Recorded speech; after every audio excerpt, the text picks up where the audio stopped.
Hi everyone, welcome back to our YouTube channel जिसका नाम है एएसवी नॉलेज सेंटर। सो आज की इस वीडियो में हम डिस्कस करेंगे CBSE class 10th mathematics chapter number 4 जिसका नाम है क्वाड्रेटिक इक्वेशन। और ये वीडियो आपका पार्ट 2 वीडियो होने वाला है।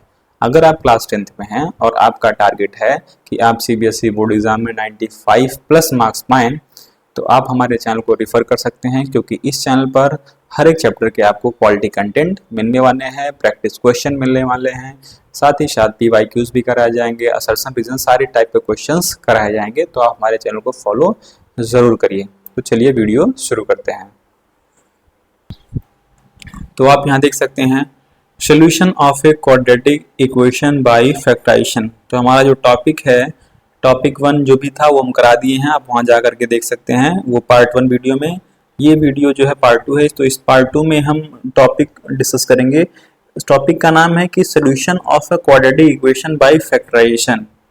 मतलब अगर हमारे पास कोई क्वाड्रेटिक इक्वेशन दिया गया है तो उस क्वाड्रेटिक इक्वेशन के सोल्यूशन को हम कैसे पता कर सकते हैं with the help of factorization. तो ठीक है, जैसे कि आप क्वेश्चन दे सकते हैं, लिखा है solve the following quadratic equation by factorization method.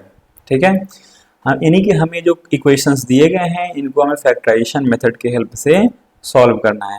देखो भाई, सॉल्व करने का मतलब ये है कि जो हमारे पास इक्वेशंस दिए गए हैं इनके रूट्स पता करने हैं। और रूट्स हम कैसे पता कर सकते हैं, इसके कुछ रूल्स होते हैं कि हम फैक्टराइजेशन के हेल्प से हम रूट्स कैसे पता करेंगे। तो चलिए हम पहला एग्जाम्पल लेते हैं या पहला क्वेश्चन लेते हैं, अब इसी के हम रूट्स पता करते हैं। पहला इक्वेशन हमारे पास दिया गया भाई x square minus 14x plus 24। ठीक है, इसी के हमको पता करने हैं रूट्स। इज इक्वल टू यहाँ 0 लिखा है, सॉरी यहाँ 24 लिखा है। एक सेकंड, ये हमारे पास 24 है और इज इक्वल टू 0 है। ठीक है, अब देखिए आपके पास यहाँ 24 है। हाँ, तो हम कैसे पता करेंगे? तो इसके रूट्स पता करने का जो सिंपल तरीका होता है वो ये होता है कि यहाँ जो एक्स स्क्वायर है, एक्स स्क्वायर के पहले कोफिशिएंट देख लो कौन है, और जो लास्ट टर्म है उसको नोट कर लो। तो एक्स स्क्वायर के पहले जो है वो 1 है, कुछ छिपा यहाँ दिख रहा है कि कोई नहीं यहाँ पर, मतलब 1 छिपा होता है। तो एक्स स्क्वायर का कोफिशिएंट हमारे पास 1 निकला, और ये जो लास्ट टर्म आपका है 24 है, तो इन दोनों का कर लेते हैं मल्टीप्लाई, आपको मिलेगा 24। अब 24 के फैक्टर इस तरीके से करेंगे कि आपको माइनस का 14 मिल जाए। ठीक है, यही जो बीच वाला टर्म होता है इसी को ब्रेक करना होता है। पहला वाला टर्म और लास्ट वाला टर्म वैसे ही रहते हैं, जो बीच वाला टर्म होता है इसी को ब्रेक करते हैं। ठीक है, तो कैसे हम ब्रेक करेंगे? इसी 24 के हेल्प से हम ब्रेक करेंगे 14 को, माइनस 14 को। तो हम 24 को क्या लिख सकते हैं? देखो भाई 1 मल्टीप्लाई 24 लिख सकते हैं, तभी 24 मिलेगा। 2 मल्टीप्लाई 12 करेंगे तभी 24 मिलेगा।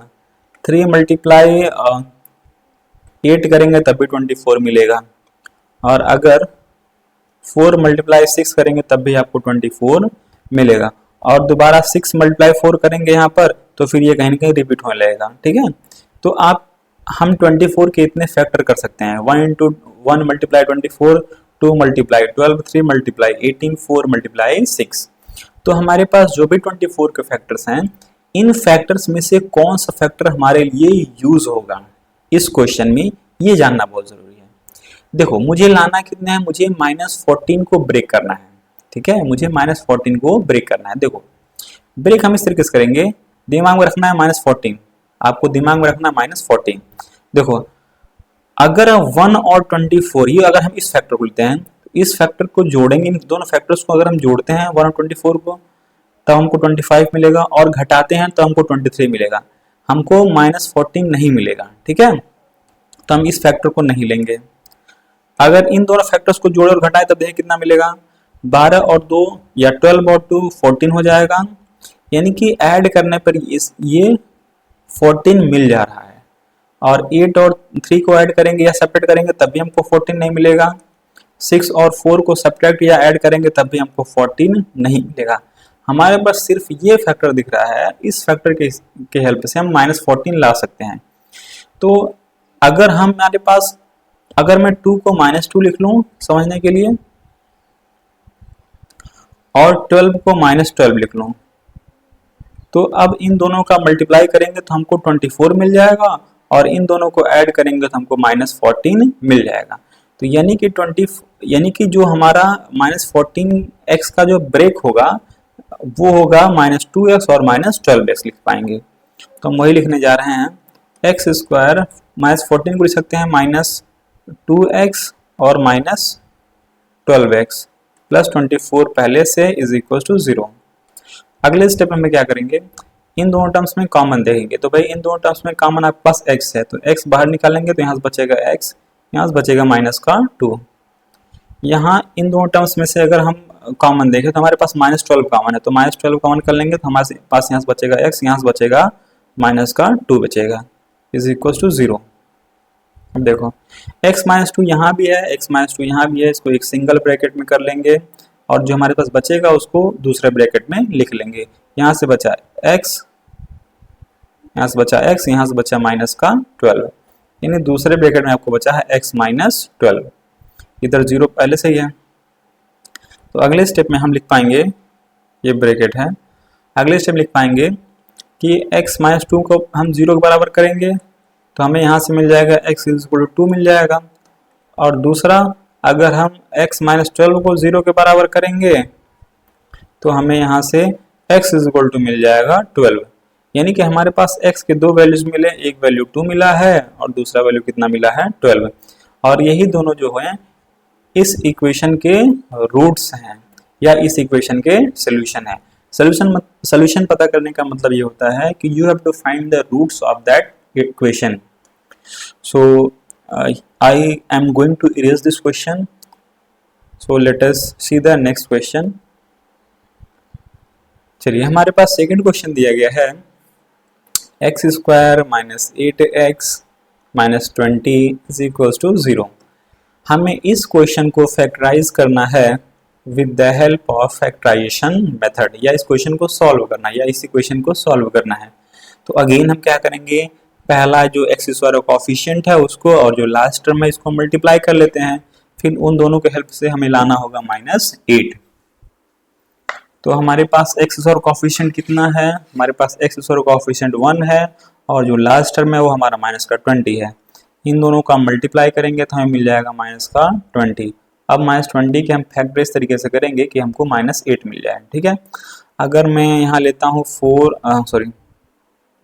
अगर मैं यहाँ लिखता हूँ 1 × 20 तब भी हमको 20 मिलेगा, 2 × 10 तब भी हमको 20 मिलेगा, 3 के साथ नहीं आएगा, 4 × 5 20 मिलेगा, उसके बाद 5 × 4 मिलेगा जो कि यही चीज़ है, तो हम दोबारा नहीं लिखेंगे इसको। अब इनमें से किसके हेल्प से मुझे 20 मिल सकता है, इनमें से किसके हेल्प से मुझे ये -8 मिल सकता है या 8 मिल सकता है, साइन हम एडजस्ट कर लेंगे। देखो अगर हम 5 और 4 को ऐड या सेपरेट करेंगे तब भी हमको नहीं मिलेगा 8। अगर हम 2 और 10 को सब्ट्रैक्ट या ऐड करें तो 8 मिलेगा, बिल्कुल मिलेगा। अगर हम 10 में से 2 को सब्ट्रैक्ट करेंगे तो हमको 8 मिल जाएगा, ठीक है। तो ऐड या सब्ट्रैक्ट करने पर मिलना चाहिए, अगर मिल रहा है तो उसी फैक्टर को हम लेते हैं। 1 और 20 को ऐड करेंगे या सब्ट्रैक्ट करेंगे तब भी हमको 8 नहीं मिलेगा, तो हमारा यही फैक्टर होगा 2 और 10।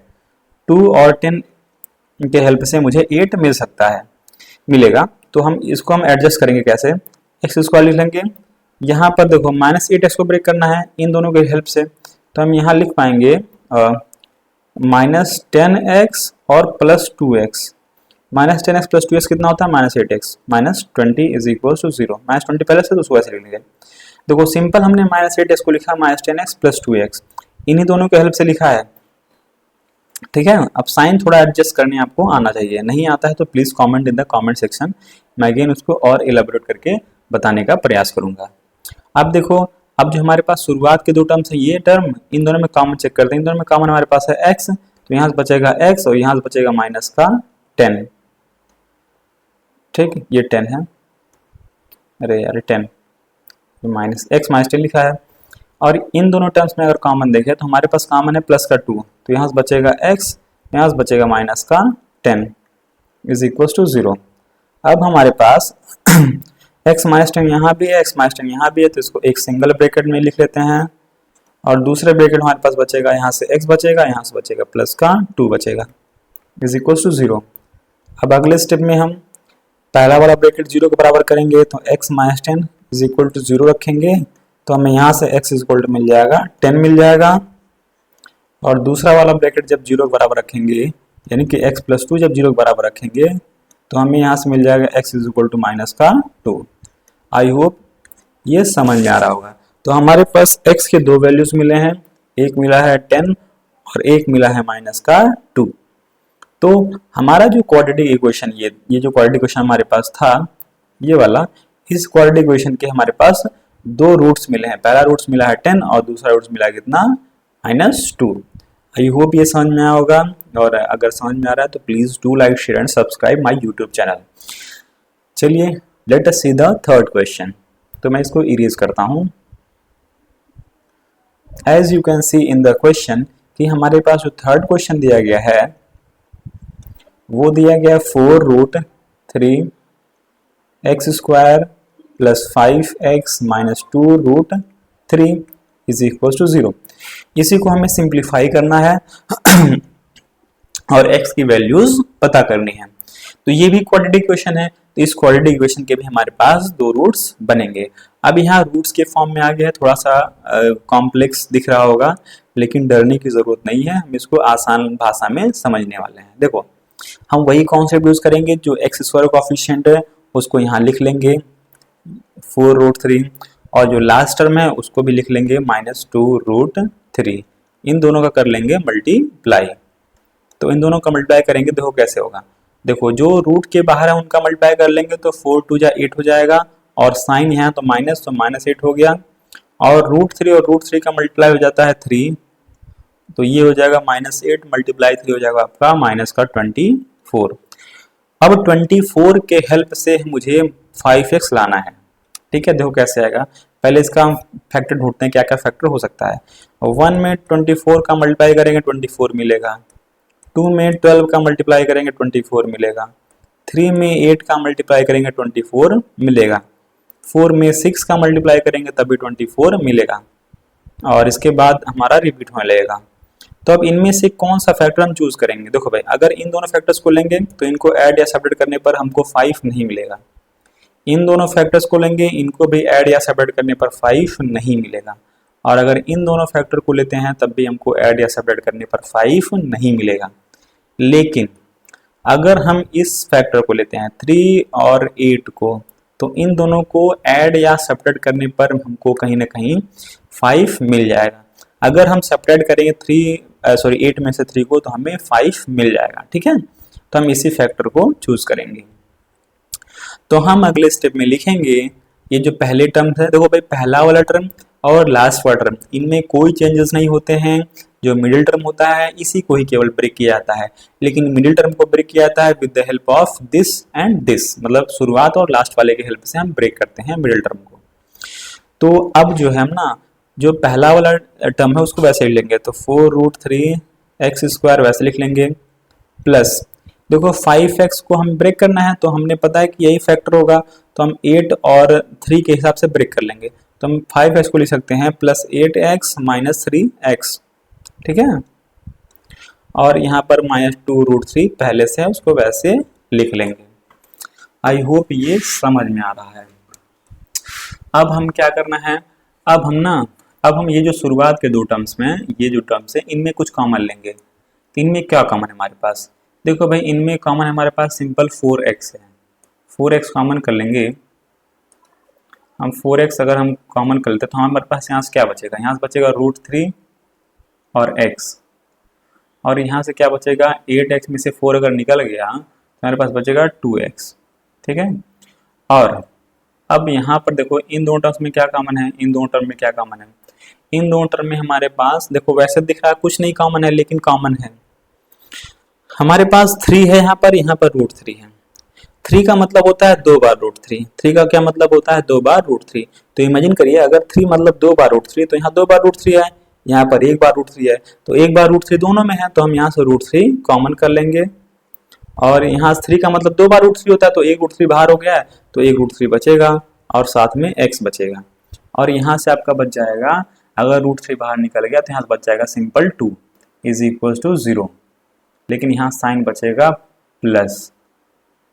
ठीक है, अब हम इसको और सिंप्लीफाई करने वाले हैं। अब देखो भाई, अब अगले स्टेप में हम क्या लिख सकते हैं कि ये जो √3x + 2x, √3x + 2, यहाँ पर x नहीं है। एक सेकंड, ये छोटा सा हमारा मिस्टेक हो गया है यहाँ पर, तो ये कैसे इरेज होगा? देखता हूँ, कोशिश करता हूँ। ये हाँ ये x नहीं था यहाँ पे, ठीक है, अब सही है। तो अब आप यहाँ देख सकते हैं हमारे पास कि √3x + 2 जो है यहाँ भी है और यही चीज़ यहाँ भी है। तो √3x + 2 को हम एक सिंगल ब्रैकेट में लिख लेंगे, √3 × x + 2, एक सिंगल ब्रैकेट में लिख लिया। बाकी दूसरे ब्रैकेट हमारे पास बचेगा 4x बचेगा यहाँ से, और यहाँ से बचेगा माइनस का √3 = 0। अगले स्टेप में हम पहला ब्रैकेट 0 के बराबर पुट करेंगे, तो √3x + 2 हम 0 के बराबर रखेंगे, √3x + 2 = 0। तो अगले स्टेप हमारे पास हो जाएगा √3 × x = जो हमारा +2 है उसको उधर भेजेंगे तो हमारा -2 हो जाएगा। अब देखिए यहाँ पर अगले स्टेप में √3 को हम इधर भेज देंगे तो √3 यहाँ मल्टीप्लाई और इधर डिवाइड हो जाएगा, तो x = हमारे पास मिलेगा सिंपल -2/√3। तो हमें x का वैल्यू मिला -2/√3 मिला है, ठीक है। एक वैल्यू हमको मिला ये, और अगर हम दूसरा वैल्यू पता करें तो हम दूसरा ब्रैकेट 0 के बराबर रखेंगे, तो हमारा दूसरा ब्रैकेट है 4x - √3, हाँ तो 4x - √3 इसको 0 के बराबर रखेंगे तो हमें यहाँ से मिल जाएगा, पहले √3 को उधर भेजते हैं तो यहाँ बचेगा 4x, √3 उधर जाएगा तो प्लस का √3 हो जाएगा, और अगले स्टेप में 4 को इधर भेज देते हैं तो यहाँ से बचेगा x, यहाँ बचेगा √3/4। तो आप यहाँ देख सकते हैं हमारे पास x के दो वैल्यूज मिले हैं। पहला वैल्यूज मिला है -2/√3 और दूसरा वैल्यू मिला है √3/4। तो यही दोनों वैल्यूज जो हैं इस इक्वेशन के सोल्यूशन हैं, ठीक है, या इस इक्वेशन के रूट्स हैं। I hope you have understand this video या you have understand this question. So if you are getting understand, so please do like, share and subscribe.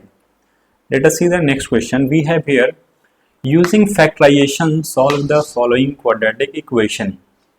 So using the factorization, तो हमें इसमें factorization का help लेकर के जो है solve करना है, ठीक है। तो पहले तो हमें ये क्वाड्रेटिक इक्वेशन दिख नहीं रहा है, लेकिन ये क्वाड्रेटिक इक्वेशन है, तो सबसे पहले इसको हम क्वाड्रेटिक इक्वेशन में कन्वर्ट करेंगे, ठीक है। तो पहले हमको इसमें थोड़ा सा सिंप्लीफिकेशन करना पड़ेगा तभी ये हो पाएगा। तो यहाँ पर अगर हम देखें तो हम इसको लिख सकते हैं, ये हमारे पास दिया गया क्वेश्चन दिया गया है x - 1 / x - 2, और यहाँ पर सॉरी हाँ x - 1 है। अरे यार क्या लिखा रहा है ये, चलो फिर से लिखता हूँ, ठीक है। हमारे पास कितना है भाई, x - 1, देखो भाई क्या है, x - 1 अपॉन कितना है x - 2, और प्लस यहाँ है x - 3 अपॉन कितना है x - 4 इज इक्वल हमारे पास है 3 होल 1/3। अब इसको हम कैसे सिंप्लीफाई करेंगे, ध्यान समझते हैं। देखो भाई हमारे पास यहाँ दो साइड है, एक लेफ्ट हैंड साइड है और एक राइट हैंड साइड है। हमारे पास लेफ्ट हैंड साइड में दो फ्रैक्शन है, पहला फ्रैक्शन ये वाला है और दूसरा फ्रैक्शन ये वाला है। पहले इन दोनों फ्रैक्शन को सॉल्व करके हम सिंगल फ्रैक्शन में कन्वर्ट कर लेते हैं, ठीक है। उसके बाद हम आगे का प्रोसेस बताते हैं आपको। तो देखो अगर हमारे पास दो फ्रैक्शन है और दोनों वेरिएबल्स के फॉर्म में हैं, तो हम उनको कैसे सिंगल फ्रैक्शन में कन्वर्ट करेंगे। इसका रूल ये होता है कि ऐसे क्रॉस मल्टीप्लाई कर लो और ऐसे क्रॉस मल्टीप्लाई कर लो और साथ में नीचे वालों का भी मल्टीप्लाई कर लो। तो सबसे पहले हम एक बड़ा सा ऐसे अपॉन बनाते हैं और जो नीचे दिए गए हैं जो डिनोमिनेटर है दोनों फ्रैक्शन का, इन दोनों कर लेते हैं मल्टीप्लिकेशन। तो x - 2 × x - 4 इनको मल्टीप्लाई करके नीचे लिख लेते हैं। और अब ऐसे होता है क्रॉस मल्टीप्लाई, x - 1 का मल्टीप्लाई हुआ x - 4 में, यहाँ लिखेंगे। तो यहाँ लिखेंगे x - 1 × x - 4, बीच में जो साइन है उसको वैसे लिख लेंगे। अब हम इन दोनों का क्रॉस मल्टीप्लाई करेंगे, ठीक है। मतलब बेसिकली कुछ ऐसे होता है कि अगर यहाँ मान लो ए अपॉन बी लिखा है प्लस सी अपॉन डी लिखा है, तो इन दोनों का मल्टीप्लाई ऐसे हो जाता है, इसका मल्टीप्लाई हो जाता है और इन नीचे वालों का भी मल्टीप्लाई हो जाता है। तो ओ ठीक है, तो अब जो है हम थोड़ा सा आगे बढ़ते हैं, ठीक। अब यहाँ पर हम क्रॉस मल्टीप्लाई कर लेंगे तो हमारे पास बचेगा x minus two into x minus three. अब इधर जो है देखो ये जो है क्या बोलते हैं, ये समथिंग होल फिर समथिंग अमाउंट समथिंग फॉर्म है। तो इसका रूल ये होता है कि ऐसे तिरछा मल्टीप्लाई कर लो, ठीक है। तो 3 3 जा 9 हो जाएगा, फिर ऊपर वाला ऐड कर लो तो 10 हो जाएगा, और नीचे जो है उसको लिख लो जो है, तो ये हो जाता है 10/3 बन जाएगा ये आपका। अगले स्टेप में हम क्या करेंगे, देखो क्वेश्चन थोड़ा सा लेंदी है लेकिन बहुत ज़्यादा इंपॉर्टेंट क्वेश्चन है, अगर आप समझ गए तो इस पर और भी क्वेश्चन कर सकते हैं। अब देखो भाई, अब हमारे पास जो मल्टीप्लिकेशन वाला सिस्टम है, या जो जिनके जिनके बीच मल्टीप्लिकेशन सबको मल्टीप्लाई करेंगे। x माइनस का 1 का मल्टीप्लाई x माइनस 4 में करेंगे, x माइनस 2 का मल्टीप्लाई x माइनस 3 में कर लेंगे, फिर नीचे भी मल्टीप्लाई कर लेंगे, ठीक है। तो हम यहाँ अपॉन बनाते हैं बड़ा सा, ठीक। देखो मल्टीप्लाई कैसे होता है, पहले देखो इन दोनों के बीच मल्टीप्लाई साइन है, मतलब x माइनस 1 और x माइनस 4 के बीच मल्टीप्लाई का साइन है। तो मल्टीप्लाई कैसे होता है, मल्टीप्लाई ऐसे होता है कि जो पहले ब्रैकेट का पहला टर्म है x, उसका मल्टीप्लाई दूसरे ब्रैकेट के दोनों टर्म्स में होता है, और फिर पहले ब्रैकेट का जो दूसरा टर्म है वो दूसरे वाले ब्रैकेट के दोनों टर्म्स में अगेन मल्टीप्लाई होता है, ठीक है। तो पहले x का x में करते हैं तो हमारे पास हो जाएगा एक्स स्क्वायर, फिर x का -4 में हो जाएगा तो -4x हो जाएगा, और -1 का, अब x का मल्टीप्लाई हमने दोनों में कर लिया, अब -1 का करेंगे x में तो -x हो जाएगा, और -1 का -4 में हो जाएगा तो +4 हो जाएगा। और यहाँ प्लस है तो प्लस यहाँ लिख लेते हैं। अब देखो भाई, इन सब का मल्टीप्लाई करेंगे, x का x में करेंगे तो हमारे पास हो जाएगा एक्स स्क्वायर, x का -3 में करेंगे तो -3x हो जाएगा, -2 का x में करेंगे तो -2x हो जाएगा, और -2 का -3 में करेंगे तो हमारे पास हो जाएगा +6। और नीचे भी मल्टीप्लाई कर लेते हैं, देखो x का x में हो जाएगा तो एक्स स्क्वायर हो जाएगा, और x का -4 में हो जाएगा तो -4x हो जाएगा, और -2 का x में हो जाएगा तो -2x हो जाएगा, और -2 का -4 में हो जाएगा तो +8 हो जाएगा, ठीक। अब थोड़ा सा और सिंप्लीफिकेशन करते हैं। देखो एक्स स्क्वायर यहाँ पर है, एक्स स्क्वायर यहाँ भी है, तो ये हो जाएंगे 2x² मिल करके, ठीक। यहाँ -4x और -x है, देखो -4x और -x हो गए -5x, -5x दोनों मिलकर के -5x हो गए, और यहाँ फिर -3x है तो -5x और -3x हो जाएंगे -8x, और फिर -2x तो -8x और -2x मिलकर के हो जाएंगे -10x, तो हो जाएगा ये -10x, और 4 यहाँ कांस्टेंट टर्म है और एक कांस्टेंट टर्म यहाँ पर है, तो 4 और 6 मिलकर के हो जाएंगे 10, और नीचे हमारे पास बचेगा सिंपल x², देखो -4x और -2x मिल जाएंगे तो -6x हो जाएगा, और प्लस का 8 यहाँ हो जाएगा, और राइट साइड में हमारे पास कितना था यहाँ पर 10/3 ऐसे लिख लेंगे, यहाँ भी 10/3 वैसे ही लिख लेंगे। अब अगेन मैं समझाता हूँ। आगे हम क्या करेंगे भाई, आगे हम क्या कर सकते हैं कि देखो थोड़ा सा ऊपर का जो सिस्टम है हमारे पास, ऊपर में जो है 2 कॉमन है, ठीक है। ऊपर क्या हमारे पास 2 कॉमन है, क्योंकि 2x² में भी 2 है, 10x में भी 2 है, और 10 में भी 2 है, तो 2 ऊपर से कॉमन कर लेंगे तो हमारे पास बचेगा x² -5x प्लस का 5 बचेगा, प्लस का 5 upon x² -6x plus 8 is equal to हमारे पास बचेगा 10/3। अब देखो ये 2 से ये कट जाएगा 10 5 टाइम्स, ठीक है। तो हमारे पास बचेगा यहाँ से x² -5x plus 5 upon x² -6x plus 8 is equal to 5/3, ठीक है। अगले स्टेप में हम क्या करेंगे कि क्रॉस मल्टीप्लाई कर लेंगे, ठीक है। क्रॉस मल्टीप्लाई करेंगे, 3 का मल्टीप्लाई ऊपर हो जाएगा और 5 का मल्टीप्लाई इस नीचे वाले पार्ट में हो जाएगा, ठीक है। और इधर मल्टीप्लाई करके हम इधर लेफ्ट में लिख लेंगे और इन दोनों को मल्टीप्लाई करके हम राइट में लिख लेंगे। तो 3 का मल्टीप्लाई एक्स स्क्वायर, मतलब 3 का मल्टीप्लाई इसमें हो जाएगा x square minus 5x plus 5 में हो जाएगा, और इज इक्वल्स टू 5 का मल्टीप्लाई हो जाएगा नीचे वाले फ्रैक्शन में, यानी कि x square minus 6x plus का 8 हो जाएगा। अब अगले स्टेप में हम लिखेंगे, अब 3 का मल्टीप्लाई करते हैं, तो 3 का x में करेंगे तो 3x स्क्वायर हो जाएगा, 3 का माइनस 5 में करेंगे तो माइनस 15x हो जाएगा, और 3 का 5 में करेंगे तो प्लस का 15 हो जाएगा। इज इक्वल टू हमारे पास बचेगा, देखो 5 का करेंगे एक्स स्क्वायर में तो हमारे पास हो जाएगा 5x स्क्वायर, और 5 का 6 में करेंगे तो हमारे पास हो जाएगा माइनस 30x, और 5 का 8 में करेंगे तो हमारे पास हो जाएगा 40। आई होप ये समझ में आ रहा होगा, ठीक है। अगले स्टेप में देखो भाई, हम सबको इधर लेके आते हैं, जो हमारे पास राइट हैंड साइड में वैल्यूज़ हैं उन सबको हम लेफ्ट में लेके आते हैं। तो यहाँ 3x स्क्वायर है, माइनस 15x है, प्लस 15 है पहले से, और माइनस 5x को इधर ले आएंगे 5x स्क्वायर को, तो हमारे पास हो जाएगा माइनस 5x स्क्वायर, और माइनस 30x को लाएंगे तो प्लस 30x हो जाएगा, और प्लस 40 को लेफ्ट में लाएंगे तो माइनस 40 हो जाएगा, और राइट साइड में बचेगा आपका 0।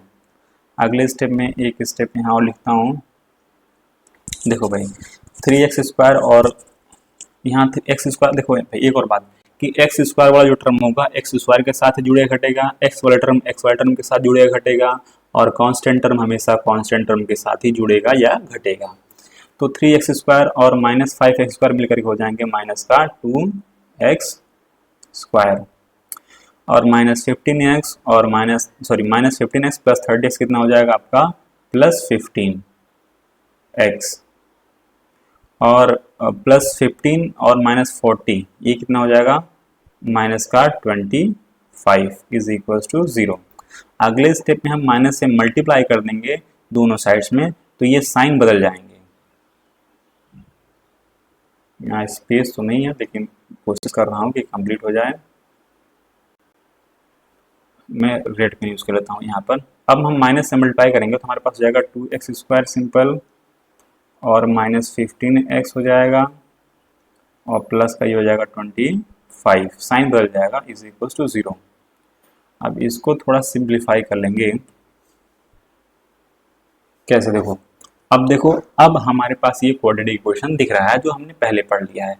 तो हम क्या करेंगे, इसको फैक्टराइज करेंगे, तो मतलब इसको फैक्टराइज करके पता करेंगे। तो 2 और जो लास्ट, मतलब ये जो शुरुआत वाला टर्म है और जो लास्ट वाला टर्म को मल्टीप्लाई करते हैं, तो 2 और 25 का मल्टीप्लाई हो जाएगा 50, यहाँ मैं कर ले रहा हूँ 50 हो जाएगा। 50 के 2 फैक्टर हो सकते हैं, एक मैं लिख सकता हूँ 10 मल्टीप्लाई 5 के फॉर्म में लिख पाएंगे, और इन दोनों को ऐड करेंगे तो हमको 15 मिल जाएगा ये वाला, ठीक है। तो हम 2x स्क्वायर यहाँ लिख लेंगे, सॉरी ये हो जाएगा 2x स्क्वायर, और माइनस 15x को लिख सकते हैं माइनस का 10x, और माइनस का 5x, और प्लस 25 इज इक्वल्स टू 0, ठीक है। अब समस्या थोड़ा सा देखो, शुरुआत के दोनों टर्म्स में क्या कॉमन है, हमारे पास कॉमन है 2x, यहाँ से बचेगा x, यहाँ से बचेगा आपका माइनस 5, ठीक है। इन दोनों टर्म्स में क्या कॉमन है, यहाँ कॉमन है माइनस 5, यहाँ से बचेगा हमारे पास x, और यहाँ से बचेगा हमारे पास माइनस 5 इज इक्वल्स टू 0, ठीक है। अब एक बात देखिए, यहाँ पर x माइनस 5 यहाँ भी है, x माइनस 5 यहाँ भी है, तो इसको एक ब्रैकेट में लिख लेंगे, और दूसरे ब्रैकेट हमारे पास बचेगा 2x minus 5 is equals to 0। अब हम पहला वाला ब्रैकेट 0 के बराबर पुट करेंगे, x minus 5 is equals to 0, तो यहाँ से हमको मिल जाएगा this implies that x is equal to क्या हो जाएगा आपके पास 5, ठीक, x इज इक्वल टू हो जाएगा 5। और अगेन जब दूसरा ब्रैकेट 0 के बराबर पुट करेंगे, 2x माइनस 5, दूसरा ब्रैकेट जब 0 के बराबर पुट करेंगे तो हमारे पास हो जाएगा क्या, यहाँ पर 2x माइनस 5 है, 2x माइनस 5 0 के बराबर रखेंगे तो हमारे पास यहाँ से मिल जाएगा 2x इज इक्वल टू -5 उधर जाएगा तो +5 हो जाएगा, और यहाँ से x जो आपका हो जाएगा वो 5/2 हो जाएगा, 5/2। यानी कि आपके पास x के दो वैल्यूज मिले हैं, एक वैल्यू मिला है 5 और दूसरा मिला है 5/2। तो यही दोनों हमारे जो है इस इक्वेशन के रूट्स हैं। ठीक है, तो हमें कभी कभी इस टाइप के क्वेश्चंस को भी सॉल्व करना पड़ सकता है। तो अगर आप क्लास 10th में हैं और आपका मैथ्स में टारगेट है 95+ मार्क्स पाना, तो डेफिनेटली आप हमारे यूट्यूब चैनल को रेफर कर सकते हैं। इसमें आपको एकदम क्वालिटी कंटेंट मिलेंगे, PYQs कराया जाएगा, सैम्पल पेपर्स कराए जाएंगे और हर एक कॉन्सेप्ट को बेहतरीन तरीके से कराया जाएगा, तो इसको फॉलो कर सकते हैं। तो फिलहाल आज की वीडियो में इतना ही।